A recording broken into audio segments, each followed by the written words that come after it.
ਕੀ ਹੋ ਰਿਹਾ ਹੈ? ਮੈਮ ਸਾਨੂੰ ਤਿੱਤਰ ਹੋਣ ਨੂੰ ਕਹਿ ਰਿਹਾ ਇੱਥੋਂ। ਸ਼ਮਸ਼ੇਰ ਜੀ, ਤੁਸੀਂ ਕੌਣ ਹੁੰਦੇ ਨਾ ਤਿੱਤਰ ਕਰਨ ਵਾਲੇ? ਖਬਰਦਾਰ, ਜੇ ਫੁੰਮਨ ਜੀ ਦੀ ਸ਼ਾਨ ਦੇ ਖਿਲਾਫ ਇੱਕ ਸ਼ਬਦ ਵੀ ਬੋਲਿਆ ਤਾਂ। ਕਮਾਲ ਕਰਦੇ ਆ ਮੈਡਮ ਤੁਸੀਂ।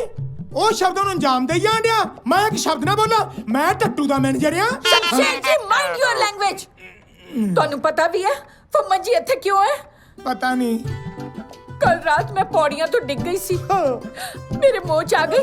ਫੁੰਮਨ ਜੀ ਮੈਨੂੰ ਆਪ ਚੁੱਕ ਕੇ ਬੈਡਰੂਮ ਤੱਕ ਲਿਆਏ ਨੇ। ਚੁੱਕ ਕੇ? ਹਾਂ, ਤੇ ਸਾਰੀ ਰਾਤ ਮੇਰੀ ਸੇਵਾ ਕੀਤੀ ਹੈ। ਸਾਰੀ ਰਾਤ? Shut up. ਅੱਛਾ ਫੇਰ ਠੀਕ ਆ, ਮੈਂ ਸਮਝਿਆ ਕਰ ਘੰਟੇ ਕਿਤੋਂ ਇੱਥੇ ਆ। ਦਰ ਫਿਟੇ ਮੂੰਹ ਤੇਰੇ। ਓ ਮਾਈ ਗॉड। ਸੈਂਡੀ ਜੀ ਕਮ ਔਨ। Thank you. ਤੁਸੀਂ ਕਿਉਂ ਆਪਣਾ ਬਲੱਡ ਪ੍ਰੈਸ਼ਰ ਵਧਾਉਂਦੇ ਹੋ? ਇੰਨਾ ਸ਼ੁਕਰ ਹੈ ਕੀ ਜਾਣਨ ਇਨਸਾਨੀਅਤ ਕੀ ਹੁੰਦੀ ਹੈ। ਉਹ ਮੈਡਮ ਖੜੇ ਹੋ ਗਏ ਨੇ, ਹੱਥ ਛੱਡ ਦੇ ਹੁਣ। ਸੇ ਸੌਰੀ ਟੂ ਹਿਮ।